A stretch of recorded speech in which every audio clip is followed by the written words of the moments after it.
Hello दोस्तों, नमस्कार। स्वागत है आप सभी का आपके अपने YouTube channel Shri online study पर।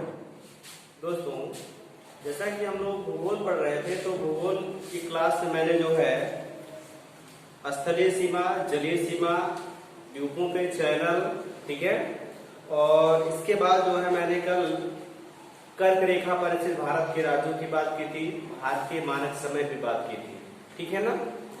चलिए उसको एक बार रिवाइज कर लेते हैं। जैसे कर्क रेखा भारत के 8 राज्यों से गुजरती है। कर्क रेखा भारत के 8 राज्यों से गुजरती है, तो इसकी ट्रिक क्या बनाई थी हमने? मित्र पर गमछा झाड़, ठीक है ना। मी से मिजोरम, का से त्रिपुरा, पा से पश्चिम बंगाल, रा से राजस्थान, गा से गुजरात, है ना, मा से मध्य प्रदेश, छा से छत्तीसगढ़ और झा से झारखंड, ठीक है ना। अगर जो है पश्चिम से पूर्व का क्रम इसमें आपसे पूछ लिया जाए तो ये होगा गुजरात, है ना, मैप में देखिएगा गुजरात, राजस्थान, मध्य प्रदेश, छत्तीसगढ़, झारखंड, पश्चिम बंगाल, त्रिपुरा और मिजोरम, ठीक है ना। चलिए, भारतीय मानक समय पे जो है मैंने क्या ट्रिक बनाई थी कि जैसे भारतीय मानक समय जो है वो 82.5 पूर्वी देशांतर है, 82.5 पूर्वी देशांतर है, ठीक है ना। और ये जो है लंदन स्थित जीएमटी से, लंदन स्थित जीएमटी ग्रीनविच मीन टाइम से जो है भारत का जो समय है वो 5.5 घंटे आगे है, 5.5 घंटे आगे है। और क्या बताया मैंने? ये 82.5 पूर्वी देशांतर जो है ये मिर्जापुर से जो है मिर्जापुर के अमरावती चौराहे से गुजरता है। अमरावती चौराहा है मिर्जापुर में, वहां से जो है ये भारतीय मानक समय रेखा क्या होती है, गुजरती है, ठीक है ना। चलिए की और ये जो 82.5 पूर्वी देशांतर रेखा है ये भारत के 5 राज्यों से गुजरती है। भारतीय मानक समय रेखा जो है ये भारत के 5 राज्यों से गुजरती है। कौन कौन से राज्य हैं, ठीक है ना? तो उत्तर प्रदेश, ठीक है, मध्य प्रदेश, छत्तीसगढ़, उड़ीसा और आंध्र प्रदेश। जो ये भारतीय मानक समय रेखा है, भारतीय मानक समय रेखा ये 5 राज्यों से गुजरती है। इस चीज को भी आपको याद रखना है। IST भारतीय मानक समय, भारतीय मानक समय, इसके बारे में आप जान ही रहे हैं, 82.5 पूर्वी देशांतर है। तो जो ये 82.5 पूर्वी देशांतर रेखा है, 82.5 पूर्वी देशांतर रेखा जो है ये कितने राज्यों से गुजरती है? तो 5 राज्यों से गुजरती है। कौन कौन से हैं, ठीक है ना। तो उसके लिए जो है ट्रिक याद रखिएगा, कम आओ, ठीक है ना। छत्तीसगढ़, ठीक है ना, उत्तर प्रदेश, मध्य प्रदेश, उत्तर प्रदेश, मध्य प्रदेश, आंध्र प्रदेश और ओ से बनेगा क्या? उड़ीसा, ओ से बनेगा उड़ीसा, ठीक है ना। तो अगर आप सवाल पूछ लिया जाए कि भारतीय मानक समय रेखा जो है ये कितने राज्यों से गुजर रही है, तो 5 राज्यों से गुजर रही है। कम आओ की ट्रिक है, ठीक है ना। सी से छत्तीसगढ़, यू से उत्तर प्रदेश, एम से मध्य प्रदेश, ए से आंध्र प्रदेश और ओ से उड़ीसा, ठीक है। चलिए और आगे बात करते हैं। तो आज मैं प्रायद्वीपीय भारत पे बात करूंगा और उसके तटों पे बात करूंगा, ठीक है ना। प्रायद्वीपीय भारत और उसके तटों पे बात की जाएगी। चलिए देखिएगा, जैसे ये जो प्रायद्वीपीय भारत है, प्रायद्वीपीय भारत जो है, देखिएगा प्रायद्वीपीय भारत प्राचीन भारत है, ठीक है ना। और इसकी जो संरचना है बहुत पुरानी है, ठीक है। देखिएगा ये है प्रायद्वीपीय भारत, प्रायद्वीपीय भारत।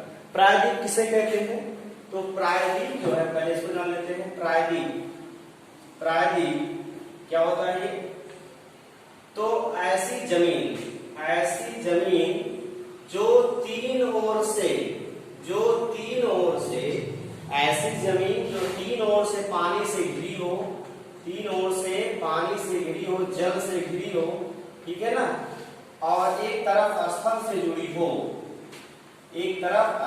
जुड़ी हो, ऐसे क्षेत्र को हम कहते हैं प्रायद्वीप, ठीक है ना। प्रायद्वीप का मतलब एक ऐसी जमीन जो तीन ओर से इधर तीन ओर से पानी से घिरी है और इधर ये स्थल से जुड़ी है, तो इसको हम कहेंगे प्रायद्वीप, ठीक है। तो ये भारतीय प्रायद्वीप है, यहाँ से लेकर और इधर यहाँ तक, ठीक है, गुजरात से लेकर और इधर पश्चिम बंगाल तक, ठीक। ये जो प्रायद्वीपीय भारत है ये गोंडवाना लैंड का हिस्सा है, ठीक है ना। मैं आगे पढ़ाऊंगा कि गोंडवाना लैंड क्या है, ठीक। तो ये प्रायद्वीपीय भारत गोंडवाना लैंड का हिस्सा है ना। यहां से अगर मैं तटों की बात करूं तो इसका तट यहां से गुजरात से शुरू होकर और इधर जो है यहाँ पश्चिम बंगाल तक होता है, ठीक है ना। अब ये जो तट है, ठीक है, गुजरात, महाराष्ट्र, गोवा, केरल, कर्नाटक, ठीक है ना, केरल, कर्नाटक, और यहाँ पे बीच में कौन सा है? आंध्र प्रदेश, ठीक है, और उड़ीसा, पश्चिम बंगाल, इन सब जो है राज्यों की तटरेखाएं हैं। देखिएगा कौन कौन से हैं। तो यहाँ पर जो है ये है आपका गुजरात, फिर इधर महाराष्ट्र, गोवा, फिर ये कर्नाटक, केरल, है ना, फिर यहाँ पर तमिलनाडु, फिर इधर आंध्र प्रदेश, है ना, फिर यहाँ उड़ीसा और ये पश्चिम बंगाल, ठीक। तो देखिएगा एक चीज कि भारत के 9 राज्य की तटरेखा है। कितने राज्य की? 9 राज्य की। इस चीज को याद रखिएगा, कई बार पूछा गया है। भारत के 9 राज्यों की जो है, भारत के 9 राज्यों की तटरेखाएं हैं, 9 राज्यों की तटरेखा है, ठीक है ना, तटरेखा है। कौन कौन से राज्य हैं? जैसे गुजरात है ये, गुजरात, महाराष्ट्र, इधर जो है गोवा,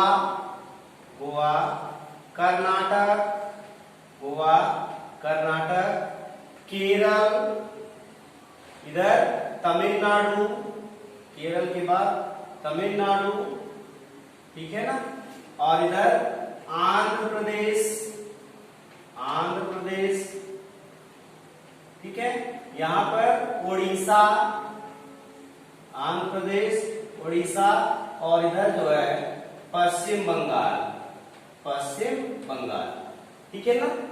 तो 1 2 3 4 5 6 7 8 9, ठीक है ना। तो भारत प्रायद्वीपीय भारत में 9 राज्यों की तटरेखा है।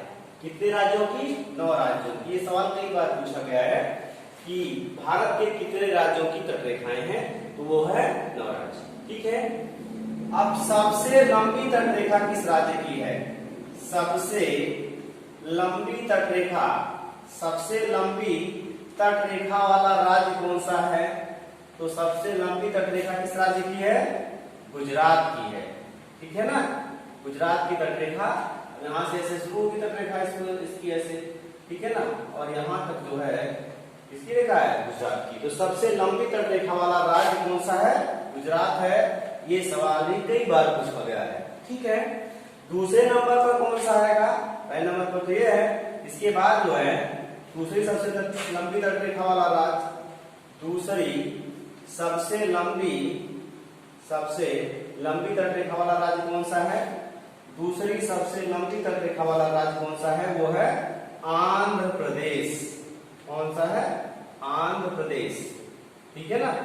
गुजरात की तटरेखा सबसे लंबी है, इसके बाद जो है दूसरे सबसे लंबी तटरेखा वाला राज्य कौन सा है? आंध्र प्रदेश। सबसे छोटी तटरेखा किस राज्य की है? सबसे छोटी तटरेखा जो है वो सबसे छोटी तटरेखा ये किसकी है? ये है गोवा की। किसकी है? गोवा की है। ठीक है ना। सबसे लंबी तटरेखा वाला राज्य कौन सा है? गुजरात है। और दूसरी सबसे लंबी तटरेखा वाला राज्य कौन सा है? आंध्र प्रदेश है। सबसे छोटी तटरेखा वाला राज्य कौन सा है? गोवा है। ठीक है ना, बात क्लियर है? बताइए कितने राज्यों की तटरेखाएं हैं? 9 राज्यों की तटरेखाएं हैं। ठीक है, अब देखिएगा एक चीज और, इधर में जो है ये पूर्व दिशा है। इधर कौन सी दिशा है? पूर्व दिशा है। ठीक है, और इधर जो है ये पश्चिम दिशा है। ठीक, पूर्व में क्या है? बंगाल की खाड़ी है और पश्चिम में अरब सागर है। ठीक, देखिएगा यहां पूर्व में जो है बंगाल की खाड़ी और पश्चिम में अरब सागर। पूर्व में बंगाल की खाड़ी और पश्चिम में अरब सागर। ये बंगाल की खाड़ी है, ये बंगाल की खाड़ी, बंगाल की खाड़ी। ठीक है, और इधर अरब सागर, अरब सागर। ठीक है, इसकी बात करें, ये कौन सी खाड़ी है? तो ये है कच्छ की खाड़ी, कच्छ की खाड़ी, कच्छ की खाड़ी। ठीक है, यहां पे ये कौन सी खाड़ी है? तो ये है खंबात की खाड़ी, खंबात की खाड़ी। ठीक है, बात क्लियर है? बताइए ये कच्छ की खाड़ी। खाड़ी क्या होती है? जब जो है पानी, पानी जो है ये किसी जमीनी क्षेत्र में घुस जाता है, जमीन में घुस जाता है ऐसे पानी, तो ये संरचना कहलाती है खाड़ी। ये संरचना क्या कहलाती है? खाड़ी कहलाती है। ठीक है ना, ये संरचना क्या कहलाती है? खाड़ी। जब पानी स्थल में घुस जाता है तो जो आकृति बनती है, जैसे यहाँ पे ये अरब सागर का पानी जो है यहाँ गुजरात के स्थल में घुस गया है, तो ये क्या बनाया है? खाड़ी बना। ठीक है ना। अब देखिए खाड़ी को जो है हिंदी में तो खाड़ी कहते हैं, लेकिन अंग्रेजी में इसको जो है बे और गल्फ कहते हैं। बे, जैसे आपने सुना होगा बे ऑफ बंगाल। ठीक है ना, और गल्फ GULF, गल्फ मीन्स इसका मतलब भी खाड़ी होता है और बे का मतलब भी खाड़ी होता है। ठीक है, अब देखिए बे जो है ऐसी खाड़ी को कहते हैं जिसका मुहाना चौड़ा होता है। ठीक है ना, जैसे बंगाल की खाड़ी है तो उसको बे ऑफ बंगाल कहते हैं, इसका मुहाना क्या है? चौड़ा है। ठीक है, जैसे कोई खाड़ी है इस तरीके से, अगर उसका मुहाना जो है ऐसे चौड़ा है, ठीक है ना, ये स्थल है, ये क्या है? स्थल है। इधर ये पानी भरा हुआ है, यहाँ पे जल है, तो ये जो खाड़ी इसका मुंह जो है इसे काफी चौड़ा है, हम देख रहे हैं, तो ये कहलाता है बे। ये क्या कहलाता है? बे। हिंदी में तो खाड़ी कहते हैं, लेकिन अंग्रेजी में इसको क्या कहते हैं? बे, मुंह उसका बड़ा। और जो गल्फ होता है, गल्फ, इसका मुहाना क्या होता है? सकरा होता है, जैसे गल्फ ऑफ कच्छ।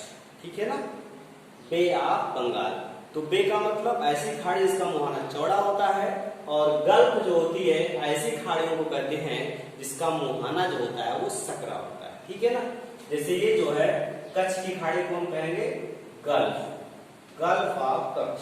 ठीक है ना, बंगाल की खाड़ी को हम क्या कहेंगे? बे ऑफ बंगाल। चलिए आगे चलते हैं। आगे इसमें जो है हम इनके तटों के बारे में जानेंगे कि पूर्व में कौन कौन से तट हैं और पश्चिम में कौन कौन से तट हैं। ठीक है ना, चलिए देखिए। ठीक है, ये बातें क्लियर हुई आपको? खाड़ी में अंतर समझ में आया कि बे क्या होता है, गल्फ क्या होता है? ठीक है, चलिए आगे चलते हैं। देखिएगा ये जो पश्चिम के तट हैं या पूर्व के तट हैं, इनको हम अलग अलग नामों से भी जानते हैं। ठीक है, कौन कौन से नाम हैं देखिएगा। इसमें एक अलग चित्र आप लोग बनाइए, इसका एक अलग से चित्र बनाइए ताकि आपको सारी बातें क्लियर रहे वहां से। देखिएगा जैसे प्रायद्वीपीय भारत है,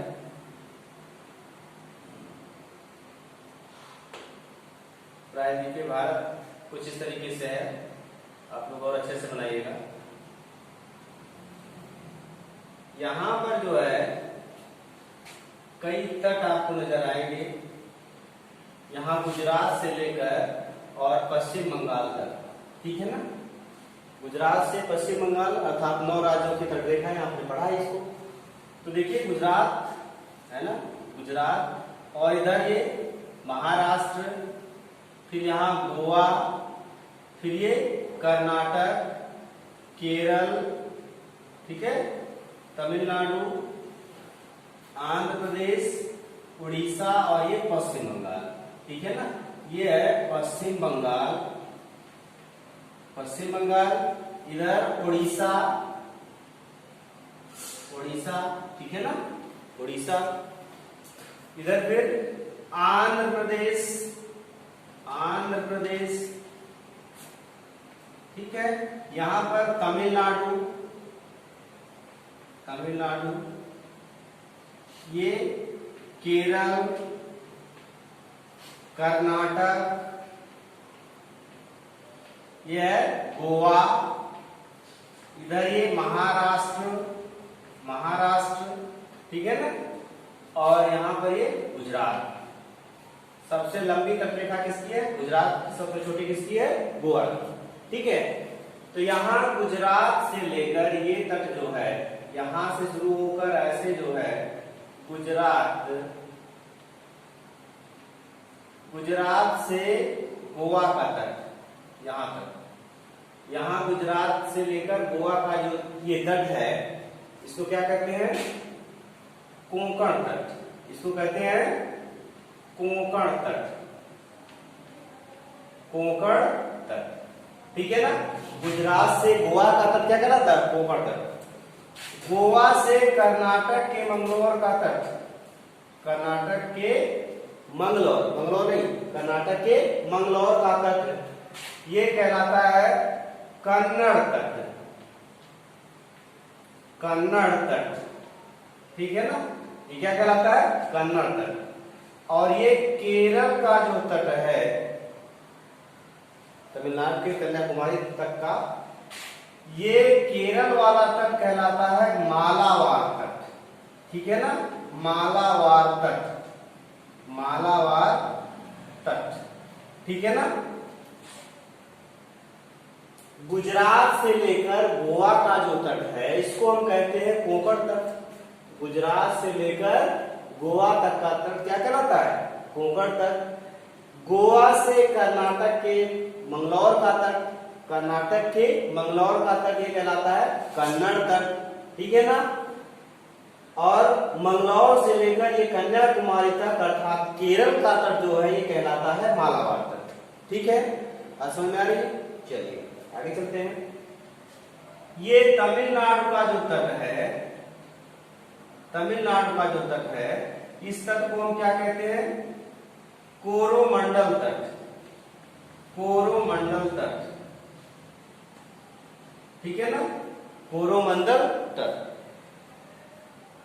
आंध्र प्रदेश का जो ये तट है, आंध्र प्रदेश का जो तट है, आंध्र प्रदेश के तट को कहते हैं उत्तरी सरकार तट। क्या कहते हैं? उत्तरी सरकार तट, उत्तरी सरकार तट, ठीक है ना। आंध्र प्रदेश का तट क्या कहलाता है? उत्तरी सरकार तट। उड़ीसा का जो तट है, उड़ीसा का तट कहलाता है उत्कल, है ना। उड़ीसा का तट कहलाता है उत्कल तट, ठीक है। और ये पश्चिम बंगाल का जो तट है, पश्चिम बंगाल का तट कहलाता है वैगा तट, वैगा तट, ठीक है। बात समझ में आ रही है? तो गुजरात से गोवा का तट कहलाता है कोंकण तट। गोवा से लेकर कर्नाटक के मंगलौर का तट कहलाता है कन्नड़ तट, ठीक है ना। केरल का तट कहलाता है मालाबार तट। तमिलनाडु का तट कहलाता है कोरोमंडल तट, ठीक है। आंध्र प्रदेश का तट कहलाता है उत्तरी सरकार तट। उड़ीसा का तट कहलाता है उत्कल तट। और पश्चिम बंगाल का जो तट है उसको कहते हैं वैगा तट, ठीक है ना। बात समझ में आ रही है? अब देखिए यहां से और क्या सवाल बन सकते हैं। यहां से सवाल बनेगा, जैसे पूछ लेगा कि निम्न में से कौन सा तट जो है पूर्वी तट है या पश्चिमी तट है, या पूर्वी तट नहीं है, पश्चिमी तट नहीं है। तो आपको पता है कि ये जो है पूर्व दिशा है, ठीक है ना, ये पूर्व दिशा है। तो इधर पूर्व की ओर जितने भी तट हैं ये पूर्वी तट कहलाएंगे, और ये पश्चिम दिशा है तो इधर के जो तट होंगे वो पश्चिमी तट कहलाएंगे। ठीक है ना, बात समझ में आ रही है? कही क्लियर है? आगे चलो, देखिएगा आगे इसमें। अब ये तो हो गया तटों की बात, है ना, ये होगा तटों की बात। चलिए और कुछ बातें करते हैं।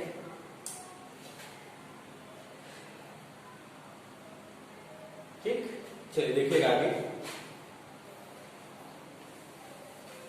अब इसमें जो है मैं स्थिति और विस्तार को लगभग पूरा कर चुका हूं, है ना, कि भारत की स्थिति क्या है, इसका विस्तार कहां तक है। ठीक है ना, अब आगे इसकी भौतिक संरचना के बारे में बात करेंगे कि भारत की भौतिक संरचना क्या है। ठीक है ना, तो इसके बारे में कल